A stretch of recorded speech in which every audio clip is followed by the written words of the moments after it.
Bonjour et bienvenue pour ce second conte de l'Avent, l'arbre de Noël. C'est à n'y rien comprendre. Hier, la petite Amlès, captivée, bouche bée, avait écouté sa voisine, la vieille Louise, lui raconter la légende de l'arbre de Noël. Nous sommes au 7e siècle. Boniface de Mayence veut démontrer aux druides que le chêne n'est assurément pas un arbre sacré. Il prétend que si sacré il est, il sera impossible de le faire tomber. Alors Boniface ordonne d'abattre le chêne le plus haut, le plus gros, celui sous lequel les druides officient. Dans un immense fracas, l'arbre s'affaisse, écrase tout, absolument tout sur son passage, fait sursauter le sol, les druides et même Boniface. Tout autour, tout n'est que ravage. Tout à coup, un léger bruissement se fait entendre. Quelques branches du chêne gigotent, s'écartent, se trémoussent et laissent apparaître des branches vertes, des branches épineuses, un jeune sapin, un joli petit sapin vert aux épines fournies, une forme conique absolument parfaite. Boniface jubile. N'avait-il pas raison? Les druides se sont fourvoyés. L'arbre sacré, c'est ce jeune sapin-là, le seul arbre qui se dresse fièrement vers le ciel, vers l'avenir. Une belle légende qu'Amlès s'était empressé de raconter à sa famille et à ses camarades d'école.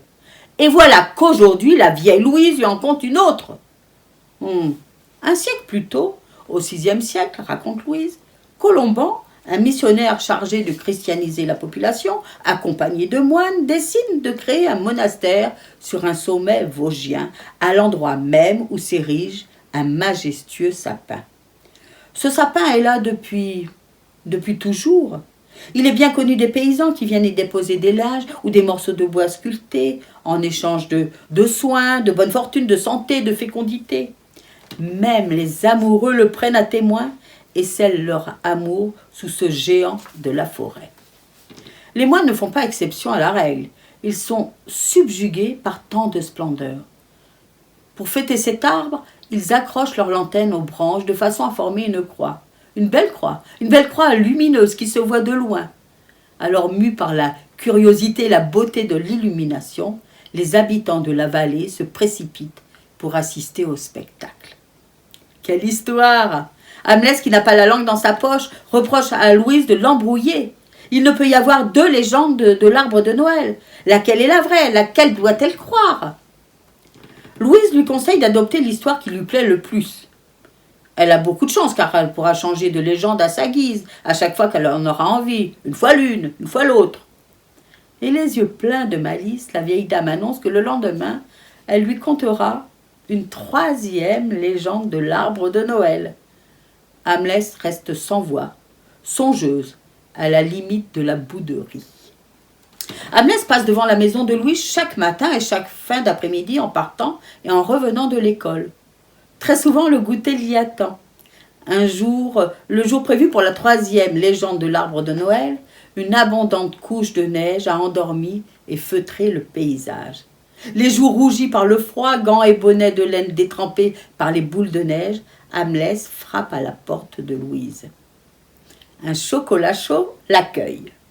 Un vrai chocolat chaud, attention, parfumé aux épices, épais, si épais que la cuillère reste plantée dessus. Elle reste toute droite. Sur le dessus, une jolie couche de crème fouettée parfumée à la vanille. Bottes déchaussées, pantoufles de feutre enfilées, manteau, bonnet et gants mis à égoutter devant la cheminée, la gamine déguste à petites gorgées ce chocolat chaud. À lui seul, il fait le goûter, le boire, le manger, il rassasie la gourmandise et l'appétit. Mais maintenant, il est temps. Il est temps de passer à la 3e légende de l'arbre de Noël. Ce n'est pas par hasard que le sapin a été choisi pour représenter Noël. Dagda, druide et guerrier celte, passe pour une abominable personne. Et abominable, il l'est, certainement. D'après ce que j'en sais, raconte Louise, il ressemble à un ogre.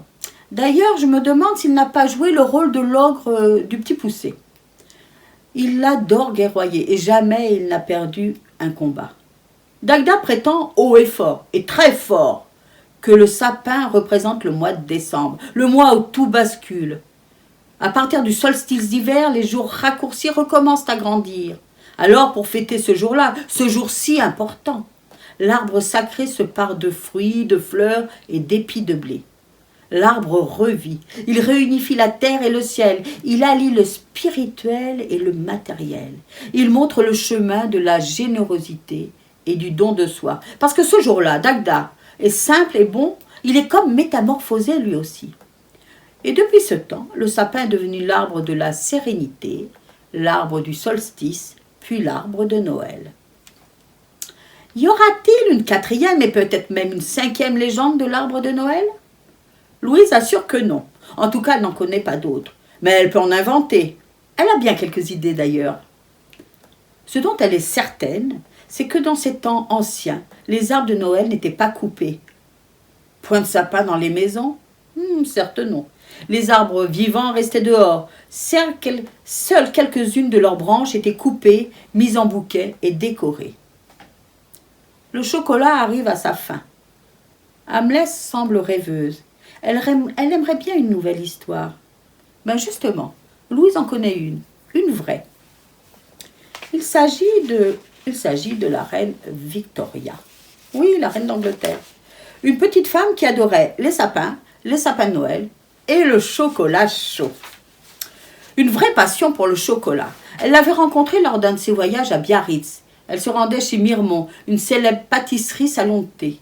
Elle y dégustait toujours un délicieux chocolat, le même que tu bois en ce moment, car je tiens ma recette de chez Mirmont. « Tu as aussi connu la reine Victoria » s'exclame Amlès. « Même crois-tu si vieille? J'ai connu les petits-enfants Mirmont et je tiens ces informations d'eux. Je peux continuer maintenant ?» Tout en léchant les bords de sa tasse, Amlès acquiesce et Louise reprend. Victoria, oui. Au fil des ans, j'ai fini par appeler la reine par son prénom. Victoria se délectait avec ce chocolat. Elle disait qu'il la transportait. Elle se croyait sur un tapis volant. Oh, mais c'est exactement comme moi, s'exclame Amlès. Comme moi aussi, continue Louise. Victoria dit aussi que le chocolat lui fait oublier ses soucis de reine. Mais ce chocolat, le même que nous buvons toutes les deux aujourd'hui, elle n'en buvait qu'à Biarritz, que chez les Mirmont. Elle avait aussi une passion pour les sapins. C'est sous un sapin qu'elle a embrassé pour la première fois, en cachette, loin des regards de sa mère, son Albert, son amoureux. Il est devenu son mari. Victoria croit aux bienfaits de la nature. Se promener dans le parc, rendre visite à son sapin lui apporte la sérénité. Ce sapin empêche la foudre, les foudres de tomber. Il conjure les mauvais sorts, ou du moins il tente de le faire, car des coups durs, des foudres et des mauvais jours, Victoria en connaît. Néanmoins, elle continue à lui rendre visite, car de le voir, de le toucher, de le sentir, l'encourage à aller de l'avant, à supporter les problèmes. Tout comme les branches de son arbre fétiche supportent le poids de la neige et de la glace, elle plie, mais jamais ne rompt. Cet arbre, c'est l'espoir. Alors, quand Albert amène de son Allemagne natale la tradition du sapin pour Noël, Victoria est heureuse. Elle tient à le décorer simplement avec des pommes rougies cirées pour qu'elles brillent, des rubans, des petites noix, des bougies, des pommes de pin. Et c'est devant ce sapin qu'elle raconte à sa famille, elle a eu 9 enfants, Victoria, les légendes de l'arbre de Noël. Mais quelle légende, demande Amlès. Chaque année, Victoria adopte une légende, une fois l'une, une fois l'autre. Alors c'est la fin de ce second conte de l'Avent. Mais avant de vous quitter, j'ai une petite question à vous poser. Une question rien que pour vous. Alors vous, quelle légende allez-vous adopter? Bientôt sur la même chaîne, je vais vous livrer la recette du chocolat chaud. Attention, le vrai chocolat chaud. Et dimanche prochain, j'espère que nous rencontrerons à nouveau pour un 3e conte de l'Avent. Alors à bientôt.